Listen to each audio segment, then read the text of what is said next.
Je sais que parmi vous, beaucoup de personnes, lorsqu'elles vont commencer à investir en bourse, vont s'orienter vers une stratégie à dividendes. C'est pour ça qu'aujourd'hui, je vais te parler de ce que l'on appelle les actions à dividendes aristocrates et on verra surtout quels sont les pièges dans lesquels tu ne dois pas tomber si jamais tu veux te constituer un portefeuille à dividendes. Alors, une société qui est considérée comme une société de dividendes aristocrate est une société aux États-Unis qui verse ses dividendes en hausse depuis les 25 dernières années, qui ont un volume d'échange supérieur à 5 millions de dollars par jour et une capitalisation minimale de 13 milliards de dollars. Alors, ces critères sont des critères qui sont relativement hauts et qui ne sont pas donnés à tout le monde. C'est pour ça qu'en France, on a baissé un tout petit peu les standards et pour devenir ce que l'on appelle un dividende aristocrate, il suffit de, entre guillemets, seulement verser un dividende en augmentation depuis les 15 dernières années.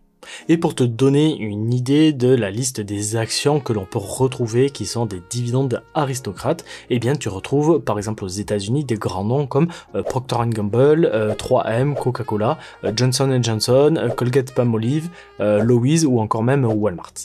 Pour ce qui est de la liste complète de toutes les actions, je te la mets juste là, tu peux mettre la vidéo en pause si tu veux. Et maintenant, pour toutes les sociétés qui sont éligibles au PEA, notamment les sociétés françaises, on retrouve L'Oréal, Air Liquide, Total Energy, Hermès et Sanofi. Et c'est la même chose, je te mets la liste juste là pour ceux que ça intéresse. Bien. Maintenant que tu connais exactement quelles sont les sociétés qui sont considérées comme des dividendes aristocrates, on va essayer d'aller un tout petit peu plus loin en voyant quels sont leurs points faibles et quels sont leurs points forts. Déjà, les points forts avec ces sociétés, c'est tout simplement le point fort d'une stratégie à dividendes, c'est que tu auras la possibilité d'avoir une rente sans forcément avoir besoin de vendre tes actifs. Donc en gros, ça va te faire économiser déjà des frais sur tout ce qui est frais d'ordre par rapport à une personne qui va se créer sa retraite ou qui va se créer son capital avec des ETF, qui lui sera obligé de vendre une petite partie de ses ETF, donc tu connais la règle des 4%, pour pouvoir réussir à avoir sa retraite ou avoir son revenu passif. En plus de ça, en fonction des personnes, je sais qu'il y a des gens pour qui il faut que ce soit hyper carré et si elles ont décidé de ne jamais vendre leurs actions, ça pourrait leur faire très mal la règle des 4% parce qu'elles ne sont pas prêtes psychologiquement à devoir vendre leurs actifs. Donc je pense que ça peut être une bonne parade pour les personnes qui ont une bonne gestion et qui attendent que les dividendes tombent. Ensuite, tu auras la possibilité, grâce à cette stratégie, d'augmenter drastiquement ton dividende. Par exemple, si l'on regarde Coca-Cola, eh bien la société a versé des dividendes depuis les 57 dernières années. Et si on revient un tout petit peu en arrière et qu'on regarde déjà juste le dividende de Coca-Cola en 2004, c'est-à-dire il y a 20 ans, eh bien il était de 0,52 $ et l'action était affichée au prix de 25 $. Donc à l'époque, on avait un rendement d'à peu près 2% au niveau de l'action. Et en 2023, le dividende qui a été versé de la société Coca-Cola était de 1,84 $ par action, ce qui veut dire que ça te donne un rendement de 7,36% en 2023 pour cette action de Coca-Cola. Et si tu trouves ça incroyable et que tu penses que je me suis trompé dans le calcul, eh bien je t'ai fait une vidéo particulière à ce sujet pour te montrer que tu peux atteindre des rendements allant jusqu'à 30, 40, voire même 50% grâce à une stratégie à dividendes. Et cette vidéo, je te la mets juste là et je te la mettrai à la fin de la vidéo si jamais ça t'intéresse. Bien, maintenant passons aux différents points faibles que l'on peut retrouver en investissant dans des sociétés dites à dividendes aristocrates. Déjà, le premier, c'est que si jamais tu n'investis pas avec ton PEA, eh bien malheureusement tu auras une grosse taxation, c'est-à-dire que tu vas être obligé de payer la flat tax, c'est un impôt de 30% sur tous les dividendes que tu vas toucher. Et le problème de payer cette imposition, c'est tout simplement que ça va réduire un tout petit peu la force des intérêts composés, c'est-à-dire que le dividende que tu auras à réinvestir pour pouvoir faire grossir ta boule de neige, ta boule d'intérêt composé, eh bien il va être plus petit parce que tu auras tout simplement cette imposition qui va passer à chaque fois que tu vas toucher des dividendes. Et cette imposition, elle fait vraiment très mal parce qu'il faut faire hyper attention sur quelle société tu investis et notamment dans quel pays se trouvent ces sociétés. Parce que même si tu investis avec ton PEA, tu sais, le PEA, on te dit souvent que tu n'as pas d'imposition, etc., etc. Eh bien, il y a certains pays qui n'ont pas signé de convention de non-double imposition avec la France. C'est-à-dire que, en gros, tu vas payer des impôts dans le pays d'où vient ton dividende et aussi en France. Donc voilà. Si jamais tu veux une vidéo particulière, mets-moi un énorme pouce bleu, je te ferai ça très vite, mais il faut vraiment que tu te méfies de cette double imposition parce que c'est presque même pire que la flat tax.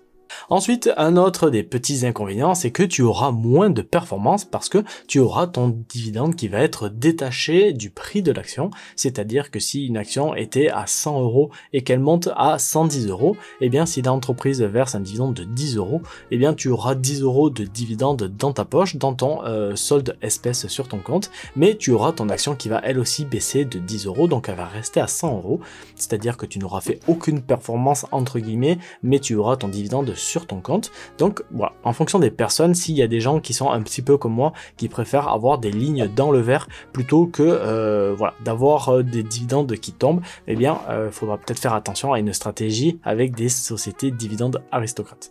En plus de ça, si jamais tu fais cette stratégie et que tu as des dividendes qui sont trop faibles, eh bien tu vas pouvoir couper encore une fois notre stratégie des intérêts composés, notre boule de neige. Pourquoi? Parce que je sais qu'il y a certains brokers où tu vas avoir des ordres minimums, comme notamment chez Boursorama, où l'ordre minimum ce sera de 100 €. C'est-à-dire que si tu as une société même qui te verse 80 € de dividendes, eh bien ces dividendes tu ne pourras pas les réinvestir automatiquement pour faire marcher tes intérêts composés. Tu vas être obligé d'attendre un deuxième versement de dividendes, tu vois, pour pouvoir atteindre ce palier des 100 €. Et malheureusement, ça peut un tout petit peu gâcher encore notre performance. Après, tout ce que je te dis là, c'est pas vraiment uniquement sur les dividendes aristocrates, c'est juste des petits points d'attention à avoir sur des stratégies à dividendes en général.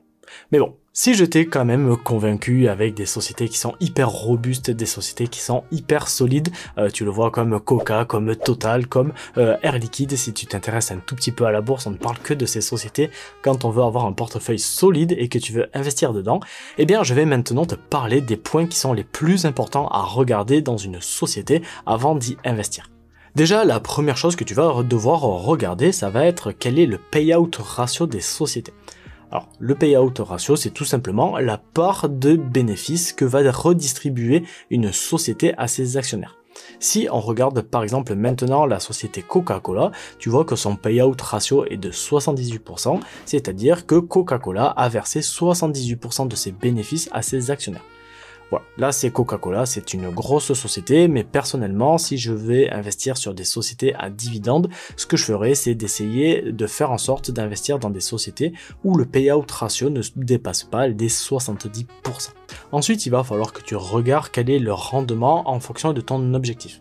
Si ton objectif c'est de gagner X milliers d'euros et que tu n'as pas beaucoup de patrimoine, eh bien tu vas être obligé d'aller sur des actions qui versent des plus gros dividendes, qui ont des plus gros rendements, alors que si tu as un très gros patrimoine et que tu ne veux pas forcément beaucoup de dividendes, eh bien tu vas pouvoir te diriger vers des sociétés qui ont un dividende qui est plus faible mais peut-être qui est plus sûr et une société qui monte plus afin de faire des plus-values latentes. Ensuite, un autre point à regarder qui va être hyper important, ça va être la moyenne d'augmentation de ce fameux dividende. Pourquoi? Parce que si tu as regardé déjà ma vidéo où je te parle de comment se créer un revenu passif de 1000 € de dividendes par mois, eh bien tu sais que sur du très long terme, plus une société va augmenter son dividende, plus en fait tu vas toucher de l'argent avec un petit capital. Tu vois, c'est un petit peu ce que l'on a dit tout à l'heure avec Coca-Cola. Si tu avais investi une petite somme, il y a, je crois que c'était en 2004, je crois, dans l'exemple que je donnais tout à l'heure, eh bien aujourd'hui, tu aurais un rendement de 7% de dividende. Donc tu vois, et ça, c'est arrivé juste parce que la société a augmenté petit à petit son dividende. Ensuite, il faudra que tu choisisses une société qui est relativement solide et ne pas regarder uniquement le dividende de l'action pour pouvoir investir dessus.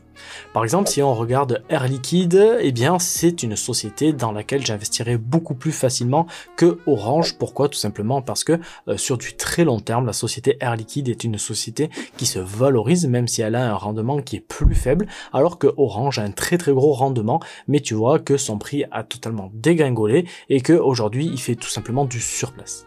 Et enfin, la chose la plus importante à regarder, ça sera de regarder si la société fait tout simplement des bénéfices, parce que vu que le dividende c'est une part des bénéfices qui est redistribuée aux actionnaires, si cette société ne fait aucun bénéfice, eh bien malheureusement elle ne pourra pas payer de dividendes ou alors elle sera obligée de s'endetter pour le faire, et là on arrive dans des sociétés catastrophes.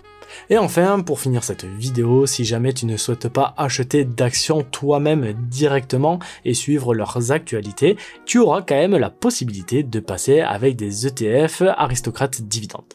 L'avantage d'avoir cette stratégie, c'est que tu as la stratégie d'un ETF, c'est-à-dire que ce n'est pas toi qui choisis les sociétés, la société est gérée directement par l'ETF, et pour certaines personnes, je pense que ça peut être un bon compromis entre ETF et dividendes.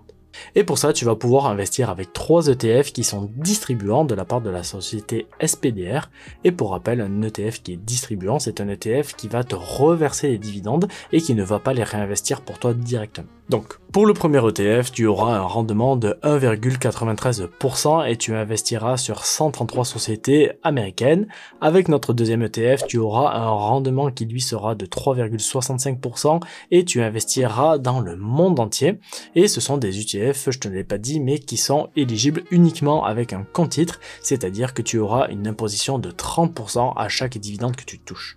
Et enfin, le dernier ETF est éligible au PEA et tu vas investir dans 39 sociétés de divers pays européens. Et là, normalement, si tu touches des dividendes avec cet ETF directement sur ton PEA, eh bien tu ne paieras pas d'imposition. Et avant de se quitter, je te mets la vidéo où je te parlais de comment gagner 1000 € de dividendes par mois juste ici. Et je te mets aussi une petite formation gratuite juste là. Et avant de quitter, n'oublie pas de mettre un gros pouce bleu, ça me fait très plaisir et je t'en remercie.